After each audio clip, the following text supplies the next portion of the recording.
Good evening students, my name is Anshu. I hope आप सभी अच्छे होंगे। आप सभी को सबसे पहले बसंत पंचमी की हार्दिक शुभकामनाएं। आप सभी पर माता सरस्वती की कृपा बनी रहे, उनके आशीर्वाद से आप जीवन में आगे बढ़े और सफलता को प्राप्त करें। Today we are going to continue our previous lesson. The name of our previous lesson is pronoun.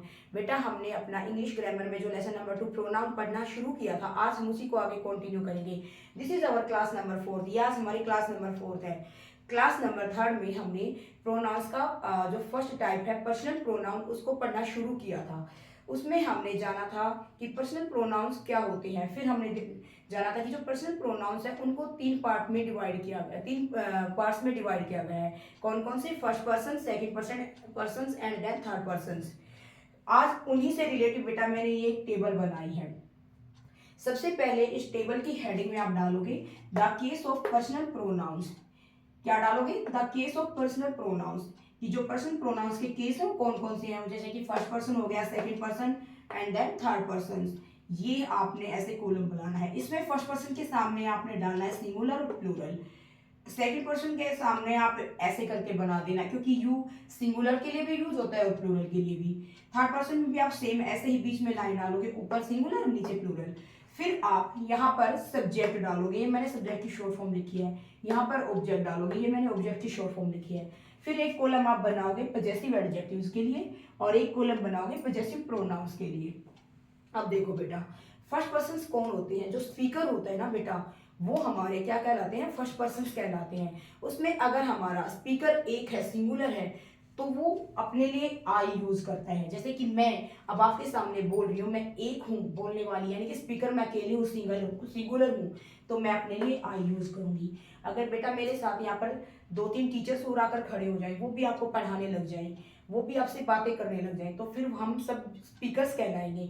तो मैं उस टाइम पर अपने लिए आई यूज नहीं करूंगी, फिर मैं हम सब के लिए, हम सब किसके लिए किसका यूज करेंगे? हम सब अपने लिए वी का यूज करेंगे। तो this is our plural form of first person. ये मतलब जो वी है ये फर्स्ट पर्सन में हम की प्लूरल फॉर्म हो जाएगी। फर्स्ट पर्सन का सिंगुलर क्या होता है बेटा? आई, और प्लूरल क्या हो जाएगा? वी। और ये दोनों किसके रूप में यूज होंगे? सब्जेक्ट के रूप में, यानी कि सेंटेंस के स्टार्टिंग में जो काम को करने वाला जो करता है उसके रूप में। सब्जेक्ट को हिंदी में कर्ता बोलते हैं। इसका आई का जो ऑब्जेक्टिव केस है बेटा वो मी हो जाएगा, वी का आस हो जाएगा। अब देखो बेटा, आई का जो पजेसिव एडजेक्टिव बनेगा वो माई बनेगा, वी का बनेगा और। इसको और नहीं बोलते बेटा, आर बोलते हैं। आई का जो पजेसिव प्रोनाउन है वो माइन बनेगा और वी का आर्स बनेगा।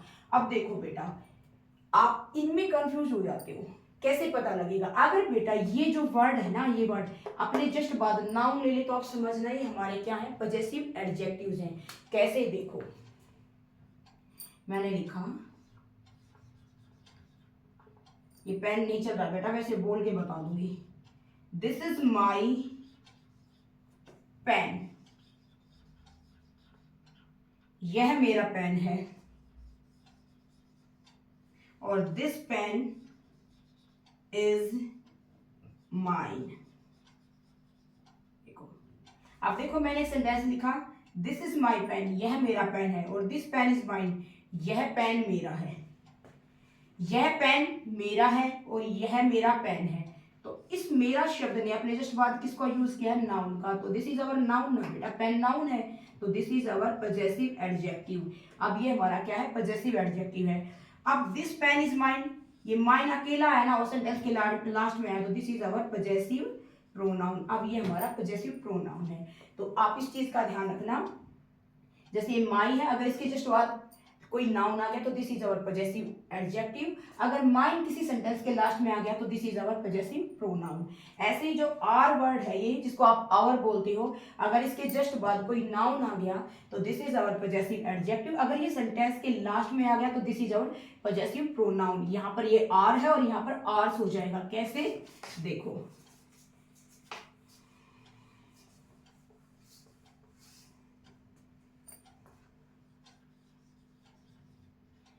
दिस इज आर डॉग, यह हमारा कुत्ता है, और दिस डॉग इज आर्स, यह कुत्ता हमारा है। तो ये क्या है, what is this and what is this, this is our noun, ये क्या है हमारी नाउन, ये दिस इज आवर नाउन, ये हमारी नाउन। तो इस टाइम पे क्या हमारा दिस इज, ये हमारा क्या बन गया, this is our possessive adjective, क्योंकि इसने अपने साथ क्या ले ली, नाउन। अब ये जो आर सही सेंटेंस के लास्ट में है और अकेला है, तो this is our possessive pronoun. इसकी हिंदी क्या है, यह हमारा कुत्ता है और यह कुत्ता हमारा है। समझ आ गया बेटे, एनी डाउट? अब देखो, ये तो इनका हो गया, ये हो गए हमारे फर्स्ट पर्सन। अब देखो, आप सेकंड पर्सन को समझो। These are our first person. अब सेकंड पर्सन को देखो, देखो बेटा, अब सेकंड पर्सन में बेटा जो यू है वो हमारा सिंगुलर के लिए भी यूज होता है, प्लूरल के लिए भी। सेकंड पर्सन कौन होते हैं बेटा, जो हमारे लिसनर्स होते हैं, जो हमारे श्रोता होते हैं, वो हमारे क्या कहलाते हैं, सेकंड पर्सन कहलाते हैं। जिससे मैं आपके सामने बोल रही हूँ तो मैं क्या हूँ, आपके लिए स्पीकर हूँ, तो आई एम फर्स्ट पर्सन। आप मुझे सुन रहे हो तो आप सब क्या हो मेरे लिए, you our listener for me. आप मेरे लिए लिसनर हो तो आप सभी क्या हो मेरे लिए, क्या हो, लिसनर्स हो ना। तो यू आर सेकंड पर्सन, आप क्या हो, हमारे सेकंड पर्सन हो। अगर आप मुझे सुनने वाले एक हो तब भी मैं आपके लिए यू लगाऊंगी। अगर आप ज्यादा हो, मुझे सुनने वाले लिसनर्स ज्यादा हो, तो भी हम उनके लिए भी क्या लगाएंगे, यू ही यूज करेंगे। यानी कि यू का एक लिसनर के लिए भी यू ही यूज होगा और ज्यादा लिसनर्स के भी लिए भी यू का ही यूज होगा। तो ध्यान रखो, फर्स्ट पर्सन कौन होते हैं, स्पीकर्स होते हैं, और सेकंड पर्सन लिसनर्स होते हैं, सुनने वाले होते हैं। अब बेटा ये दोनों यू हैं, ये हमारा सब्जेक्टिव केस में यूज हुआ है और ये हमारा ऑब्जेक्टिव केस में यूज हुआ है। ये जो यू है, यू का जो हमारा पॉजेसिव एडजेक्टिव है वो योर बनेगा और इसका पॉजेसिव प्रोनाउन योर्स बनेगा, वही सेम है। अगर इसके जस्ट बाद क्या आ जाएगी, नाउन आ जाएगी, ये किसी भी सेंटेंस के लास्ट में यूज होगा। अब आप लोगों के माइंड में कंफ्यूजन होगी कि हमें मैम ये कैसा पता लगेगा कि ये यूज सब्जेक्टिव केस में यूज हुआ है या ऑब्जेक्टिव केस में। ये देखो बेटा,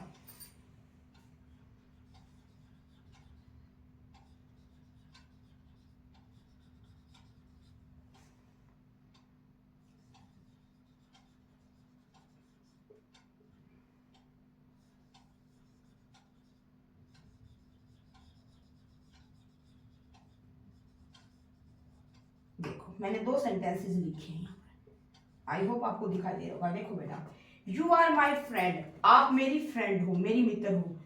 तो ये क्या है, दिस इज अवर सब्जेक्ट, ये क्या हमारा बेटा सब्जेक्ट है। ये क्योंकि सेंटेंस के स्टार्टिंग में और काम को करने वाला जो करता है, सब्जेक्ट को हिंदी में बेटा कर्ता बोलते हैं, ये काम को करने वाला है। इसके बारे में बात हो रही है कि यू आर माई फ्रेंड, तुम मेरी मित्र हो, तो ये काम को करने वाली है। तो दिस इज अवर सब्जेक्ट, ये यहाँ पर सब्जेक्टिव केस में यूज हुआ है। अब शी नोज यू, वह तुम्हें जानती है। अब जो ये यू है ना बेटा, ये सेंटेंस के लास्ट में आया है और आफ्टर वर्ब यूज हुआ है। तो इस सेंटेंस में ये जो शी है ये इसको जानती है ना, तो this is our subject and this is our object. जब भी ये यू वर्ब के बाद यूज होगा तो आप समझ लेना ये ऑब्जेक्टिव केस में यूज हो रहा है, और सेंटेंस के शुरू में यूज होगा तो समझ लेना सब्जेक्टिव केस में यूज हो रहा है। समझ आए, आ गया बेटा? इसका मतलब एक ही तरीका है, अगर ये आफ्टर वर्ब यूज होगा तो आप समझना ये ऑब्जेक्टिव केस में है।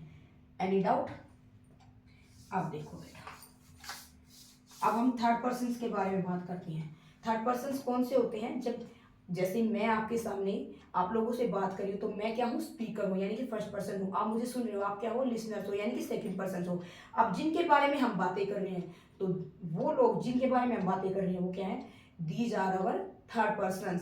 अब वो संख्या में एक भी हो सकते हैं और ज्यादा भी हो सकते हैं। अगर हम किसी एक पुरुष के बारे में बात कर रहे हैं, वो संख्या में एक है यानी कि सिंगुलर है, तो उसके लिए हम ही लगाएंगे। अगर किसी एक औरत के बारे में बात करें तो उसके लिए हम शी लगाएंगे। अब किसी एक कुत्ता, बिल्ली या किसी एक निर्जीव वस्तु के बारे में बात कर रहे हैं तो उसके लिए हम इट लगाएंगे। समझ आया बेटा? अब देखो, ये शी जो है ये स्त्री के लिए यूज होगा जो संख्या में एक होगी, ही पुरुष के लिए जो संख्या में एक होगा यानी कि जो सिंगुलर होंगे। इट आपको पता है, जो मैंने अभी चीजें बताई, अगर वो संख्या में एक है तो उसके लिए इट लगाएंगे। ये तो हो गए इनके सब्जेक्टिव केस। अब इन शी का जो ऑब्जेक्टिव केस बनेगा बेटा वो हर बनेगा, ही का हिम बनेगा और इट का इट बनेगा। वही सेम है यू की तरह। अगर ये सब्जेक्ट के शुरू में आता है तो बेटा सब्जेक्ट के रूप में यूज हो रहा है, अगर आफ्टर वर्ब यूज हो रहा है तो ऑब्जेक्ट के रूप में यूज हो रहा है। इट इसका समझने का तरीका वही है। अब बेटा जो ही शी है उसका जो पॉजेसिव एडजेक्टिव है वो हर ही रहेगा। अब जो ये ही है इसका पजेसिव एडजेक्टिव हिज बनेगा और इट का इट्स बनेगा। आगे जो हमारा शी है उसका जो पजेसिव एडजेक्टिव है, सॉरी जो पजेसिव प्रोनाउन है, जो शी है उसका जो पजेसिव प्रोनाउन है बेटा वो हर्स बनेगा और ही का हिज बनेगा। लेकिन जो हमारा इट है इसका सिर्फ पजेसिव एडजेक्टिव बनता है, इसका पजेसिव प्रोनाउन नहीं बनता, इट का कोई पजेसिव प्रोनाउन नहीं बनता। समझ आया बेटा? अब ये तो हो गए हमारे सिंगुलर। अच्छा एक चीज और, अब आपको पता कैसे लगेगा कि ये जो हर है हमारा शी का जो हमारा ऑब्जेक्टिव केस हर है ये ऑब्जेक्ट के रूप में यूज हुआ है या पजेसिव एडजेक्टिव के रूप में यूज हुआ है? तो वही बात है बेटा, अगर ये आफ्टर वर्ब आता है और अकेला आता है तो ये हमारा ऑब्जेक्टिव केस में यूज हुआ है। अगर इस हर के साथ कोई वर्ब सॉरी नाउन आ गई तो ये हमारा पजेसिव एडजेक्टिव बन जाता है, एडजेक्टिव बन जाएगा। कैसे देखो,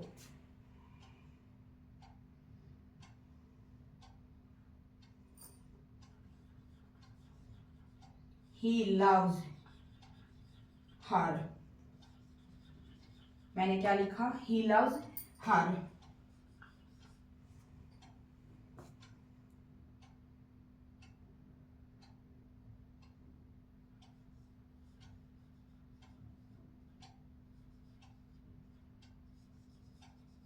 दिस इज हर पेन, मैंने क्या लिखा बेटा? दो सेंटेंसेस लिखे बेटा मैंने, एक लिखा ही लव्स हर, वह उसे प्यार करता है, और दिस इज हर पेन, यह उसका पेन है। तो समझो अब ये हर क्या है, इसकी जस्ट बात क्या है? दिस इज नाउन, पेन क्या हमारी नाउन है और आफ्टर हर यूज हुआ है तो this is our possessive adjective. अब इस हर ने अपने बाद में क्या लिया? नाउन लिया है, तो ये हमारा पजेसिव एडजेक्टिव है। और यहाँ पर जो ये हर आया है बेटा ये हमारा जो शी का ऑब्जेक्टिव केस होता है ना हर, उसके रूप में यूज हुआ है। क्यों? क्योंकि आफ्टर वर्ब यूज हुआ है, अकेला आया सेंटेंस में, इसके बाद कोई नाउन नहीं है। अगर इसके साथ जैसे इस पे नाउन आई ना, यहाँ पे भी नाउन आ जाती तो ये भी हमारा क्या बन जाता?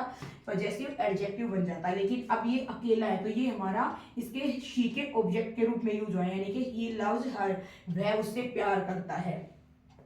ठीक है, तो ये अब ऑब्जेक्टिव केस में यूज हुआ। ये इसके जस्ट बाद नाउन आई है, पेन नाउन है तो this is our possessive adjective. ये हर शी का क्या है? पजेसिव एडजेक्टिव है। समझ आ गया बेटा? और हर्ष जो है इसका जो पजेसिव प्रोनाउन है वो हमेशा सेंटेंस के लास्ट में आएगा। Any doubt?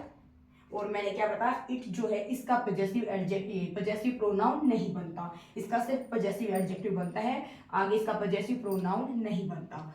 अब बेटा इन सब का ये जो थर्ड पर्सन हैं जैसे ही शी इट, ये जो थर्ड पर्सन हैं इनका जो प्लूरल है वो दे बनेगा।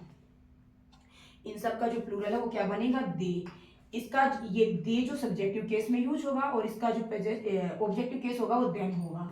इसका ये जो दे है, दे का पजेसिव एडजेक्टिव देयर होगा, इसके जस्ट बाद कोई नाउन आएगी और इनका जो पजेसिव प्रोनाउन है वो देयर्स हो जाएगा, ये सेंटेंस के लास्ट में यूज होगी। थैंक यू सो मच बेटा।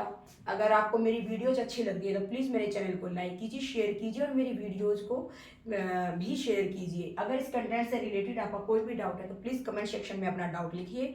Thank you so much, have a nice day.